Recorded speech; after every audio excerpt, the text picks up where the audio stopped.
Hello, আসসালামু আলাইকুম। আজকে আমি বানিয়ে নিচ্ছি পরোটা। পরোটাগুলোকে আমি ফ্রোজেন করে রাখবো। ২-৩ মাসের জন্য সংরক্ষণ করব। এই তো দেখছেন এখানে আমি প্রায় ৪ কাপের মতো আটা নিয়ে নিলাম। ময়দা নিলেও হয় বাট আটা নিলে পরোটাটা বেশি ভালো হয়। আর এখানে দিয়ে দিচ্ছি ১ চামচ লবণ আর হচ্ছে ৪ চামচের মতো চিনি দিয়ে সামান্য একটু তেল দিয়ে দিলাম। ১ টেবিল চামচের মতো তেল দিয়ে এটাকে খুব ভালো করে নেড়েচেড়ে এর মধ্যে পানি দিয়ে দিব। নরমাল পানি দিবেন। কোনো প্রকার কুসুম গরম কিংবা একদম ঠান্ডা পানি না।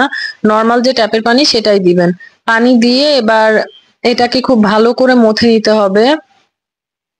খুব ভালো করে মথে নেওয়া হয়ে গেলে তারপরে এটাকে ডো বানিয়ে রেস্টে রাখতে হবে। দেখছেন আমি আরেকটু তেল দিয়ে নিচ্ছি। এটা আমার হাতের সাথে এখনো লেগে যাচ্ছে। যখন দেখবেন হাতের থেকে একদম সরে এসেছে তখন বুঝবেন ডোটা কমপ্লিট হয়ে গিয়েছে।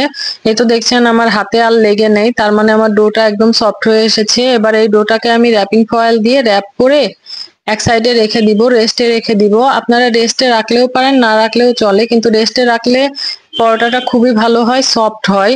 সো আমি এই তো দেখছেন এভাবে র‍্যাপ করে নিয়ে ৩-৪ ঘন্টার জন্য রেস্টে রেখে দিচ্ছি। এই তো দেখছেন আমার পরোটার ডোটা। আর এই তো দেখছেন আমি রেস্ট থেকে নিয়ে এসেছি। রেস্ট হয়ে গিয়েছে। এটা প্রায় ৪ ঘন্টা ৫ ঘন্টা রেস্টে ছিল। এবার দেখছেন এটা খুব সফট হয়ে নরম হয়ে গিয়েছে। এবার এটার মধ্যে কিছুটা আটা দিয়ে এটাকে ভালো করে একটু শক্ত ডো করে নিতে হবে। দেখছেন আমি কিচেন কাউন্টার টপে হাত দিয়ে এটাকে খুব ভালো করে মথে নিয়েছি। নিয়ে এবার লেচি কেটে নিব। আমার এখানে প্রায় ৪ কাপ আটা ছিল। আর ৪ কাপ আটাতে আমার ১৫টার মতো পরোটার লেচি হয়েছে।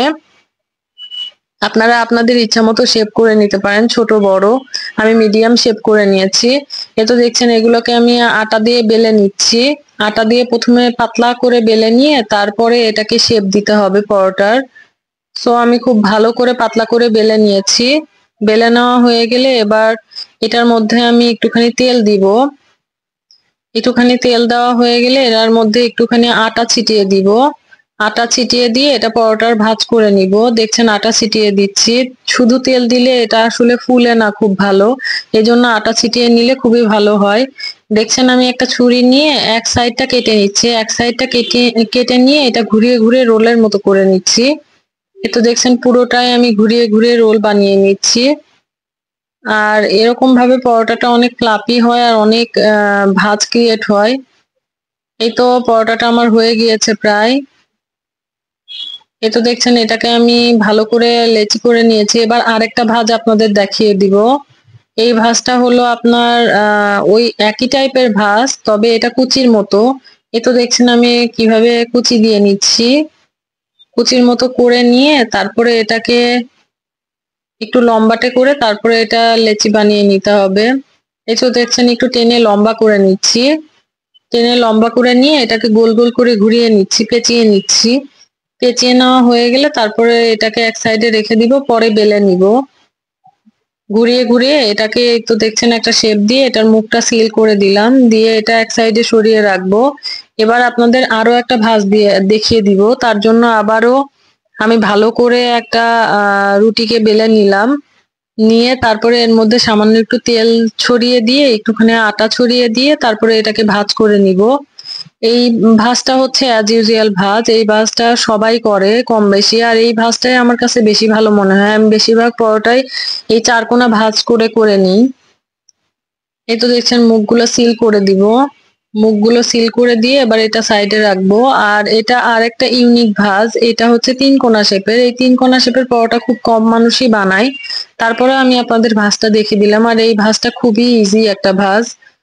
আর এই তো দেখছেন সবগুলো আমার বানানো হয়ে গিয়েছে। এবার এগুলোকে আমি পরোটা বানিয়ে নিব। তার জন্য ১ম এ একটু আটা ছিটিয়ে নিয়ে এর মধ্যে পরোটাগুলোকে বেলে নিব। দেখছেন আমি বেলে নিয়েছি। খুব বেশি মোটাও হবে না, খুব বেশি পাতলাও হবে না। বেশি মোটা হলে সেটা খেতে ভালো লাগবে না, আর খুব বেশি পাতলা হয়ে গেলে সেটাও খেতে ভালো লাগবে না। এরকম মিডিয়াম সাইজ করে সবগুলোকে বেলে নিচ্ছি।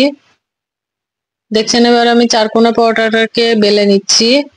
এটাও সেম আগের মতোই একটুখানি আটা ছড়িয়ে তারপরে এটাকে খুব ভালো করে বেলে নিতে হবে। দেখছেন এটাও আমি পুরোটাই বেলে নিয়েছি। আর এটার পুরুত্ব একদম মোটাও হবে না, একদম চিকনও হবে না। আর এবার আমি ৩ কোনা পরোটাটা বেলে নিচ্ছি। আর এই তো দেখছেন ৩ কোনা পরোটাটা সুন্দর করে বেলে নিয়েছি।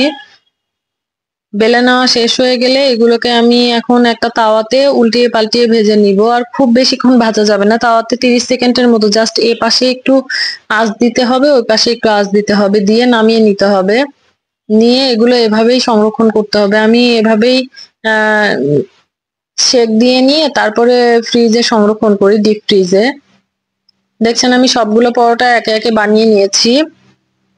এবার এই পরোটাগুলোকে একটা জিপলক ব্যাগে কিংবা একটা এয়ার টাইট ফয়েল পেপারে মুড়িয়ে তারপরে আমি ডিপ ফ্রিজে সংরক্ষণ করব। এটা আপনারা ডিপ ফ্রিজে 3 থেকে 6 মাসের মতো অনায়াসে রেখে খেতে পারবেন, কিন্তু এটা খেয়াল রাখতে হবে যাতে ভিতরে বাতাস না ঢোকে। তো দেখছেন আমি ক্লিন র্যাপটাতে খুব ভালো করে র্যাপ করে এটা আরেকটা জিপলক ব্যাগে ঢুকিয়ে ফ্রিজে রেখে দিব। একটা পরোটা আপনাদের আমি ভেজে দেখাচ্ছি। এই যে পরোটাটা আমি নিয়েছি, এটা আমি উল্টিয়ে পাল্টিয়ে খুব ভালো করে ভেজে নিব। এক পাশ একটু লালচে হয়ে গেলে আরেক পাশ ভেজে নিতে হবে, এভাবে ভেজে নিতে হবে। এই তো দেখছেন পরোটাটা আমি ভেজে নিচ্ছি, একটুখানি তেল দিয়ে দিচ্ছি। আগে প্রথমে ভেজে নিবেন, নিয়ে তারপরে তেল দিবেন, তেলটা পরে দিবেন, তাহলে পরোটা ভাজাটা অনেক ভালো হয়। এটা দেখেন আমি এক পাশে খুব ভালো করে ভেজে নিয়ে তারপরে উল্টিয়ে নিচ্ছি, নিয়ে আরেক পাশটাও খুব ভালো করে ভেজে নিচ্ছি। এই পরোটাটা আসলে অনেক সফট হয় আর খেতেও অনেক ভালো হয়, অনেকদিন ফ্রিজে সংরক্ষণ করে রেখে খাওয়া যায়। এই তো দেখছেন আমার পরোটাটা হয়ে গিয়েছে। আর এটা আমি ছিঁড়ে নিচ্ছি, খুব ইজিলি ছিঁড়ে যাচ্ছে। এভাবে পরোটা ট্রাই করবেন। সবাই ভালো থাকবেন। আল্লাহ হাফেজ।